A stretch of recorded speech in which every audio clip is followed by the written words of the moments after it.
Weight loss करने के लिए बेहतरीन डाइट प्लान क्या है और इस मामले में हमारे पास गोल्डन स्ट्रेटजीज या रेमेडीज क्या हो सकती हैं। अस्सलाम वालेकुम friends and welcome back to our channel.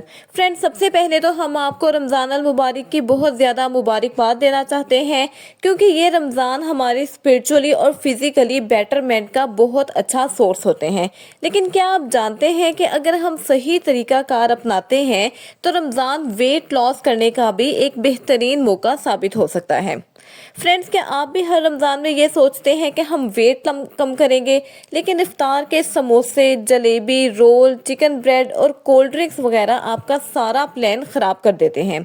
तो परेशान मत हो, क्योंकि आज की वीडियो में हम science based Ramzan diet plan पर मुकम्मल तफसील से बात करेंगे, जिसको अडॉप्ट करके आप डेफिनेटली अपना वेट कम कर सकते हैं और फिट रह सकते हैं। फ्रेंड्स, वीडियो को आखिर तक देखें लाजमी, क्योंकि इसमें हम आपको ऐसा मुकम्मल प्लान देने वाले हैं जो कि इंशाल्लाह आपकी लाइफ को चेंज करने वाला है। तो करते हैं वीडियो का बाकायदा आगाज़। लेकिन वीडियो का स्टार्ट करने से पहले मेरी आपसे ये रिक्वेस्ट है कि अगर आपने अभी तक हमारे चैनल को सब्सक्राइब नहीं किया तो काइंडली जल्दी से सब्सक्राइब कर लें और बेल आइकन के नोटिफिकेशन को हिट करना ना भूलें, ताकि हमारी आने वाली फर्दर रिसर्च बेस्ड और इंफॉर्मेटिव वीडियो सबसे पहले आप तक पहुँचे। फ्रेंड्स, सबसे पहले हम डिस्कस करेंगे रमज़ान में वेट गेन होने की 5 बेसिक रीजंस कौन सी हैं। इनमें सबसे पहले तो आ जाती है कि हम इफ्तार में हद से ज़्यादा खाना खा लेते हैं, क्योंकि सारा दिन हम भूखे रहते हैं और उसके बाद इकट्ठा हम बहुत कुछ अपने अंदर डाल लेते हैं। दूसरा हम कि ये कि हम तली हुई चीज़ें बहुत ज़्यादा खाते हैं और जंक फूड बहुत ज़्यादा इस्तेमाल करते हैं, जैसा कि समोसे, पकोड़े, कोल्ड ड्रिंक्स वगैरह। इसके अलावा हम पानी बहुत कम पीते हैं और पानी की कमी की वजह से हमारी बॉडी में मेटाबॉलिज्म बहुत स्लो हो जाता है। इसके बाद हम रमज़ान में अगर पहले हम एक्सरसाइज करते भी थे, तो रमज़ान में हम ये अपनी रूटीन छोड़ देते हैं, क्योंकि रोज़े की सुस्ती, नींद की कमी और सहरी के बाद हमने फ़ौरन सोना होता है, जिसकी वजह से हम इस इम्पॉर्टेंट चीज़ को अपने लाइफस्टाइल से स्किप कर देते हैं। और friends, last but not least के हम हमेशा गलत वक्त पर खाते हैं। जैसा कि रमज़ान में अक्सर ये देखा गया है कि हम रात को देर तक खाते हैं, बहुत ज़्यादा मीठा खाना खाते हैं, जहाँ हम जंक फूड को प्रेफर करते हैं। तो अगर आप इन 5 गलतियों से बच जाते हैं तो रमज़ान में वेट कम करना हमारे लिए बहुत ज़्यादा इजी हो जाता है। फ्रेंड्स, अब मैं बात करूंगी कि रमज़ान में वेट लॉस करने का गोल्डन डाइट प्लान क्या है, जो कि आपको एक्टिव रखेगा सहरी में भी और इफ्तार में। तो सबसे पहले हम डिस्कस करते हैं कि हमें सहरी में क्या खाना चाहिए। तो इसमें सबसे पहले आ जाती हैं प्रोटीनिशियस फूड्स, जैसा कि अंडे, चिकन, दही और चने वगैरह। इसके अलावा आ जाती हैं कि फाइबर वाली चीज़ें, जैसा कि जौ, दलिया, सब्जियां और फ्रूट्स वगैरह।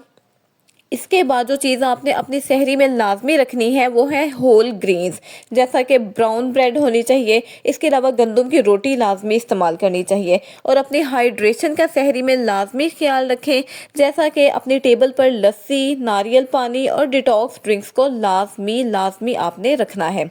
और इसके अलावा जो चीज़ें आपको सहरी में बिल्कुल नहीं खानी चाहिए, उनमें आ जाता है आप पराठा मत खाएं, आप वाइट आटे की रोटी ना लें और बहुत ज़्यादा मीठी चाय या कॉफ़ी का इस्तेमाल ना करें।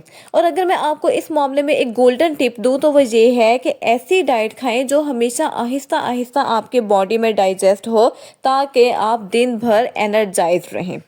फ्रेंड्स, अब मैं आपसे डिस्कस करूंगी कि आपको इफ्तार में क्या खाना चाहिए। तो सबसे पहले आप 2 से 3 डेट्स यानी खजूरें लें और 1 ग्लास नीम गर्म पानी साथ लें। इसके बाद आपने अपने हाइड्रेशन को मेंटेन करना है। दिन भर में जो पानी की कमी हुई हुई है उसको आपने पूरा करना है। इसके लिए बेहतरीन ड्रिंक्स नारियल पानी, डिटॉक्स ड्रिंक्स या लेमन वाटर हो सकते हैं।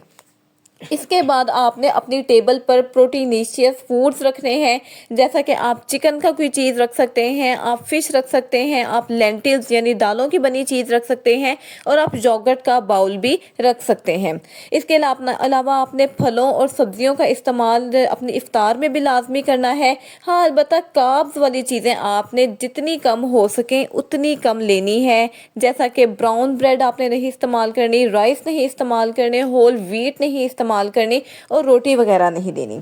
इसके बाद फ्रेंड्स मैं आपसे अगर कुछ और चीज़ें डिस्कस करना चाहती हूँ जो हम बहुत शौक से खाते हैं लेकिन हमें नहीं खानी चाहिए, जैसा कि हमें ऑयली चीज़ें, समोसे, पकोड़े वगैरह, कोल्ड ड्रिंक्स और बाज़ार के बने हुए जूसेस नहीं लेने चाहिए और ज़्यादा फैट्स वाली बेकरी आइटम्स भी नहीं लेनी चाहिए।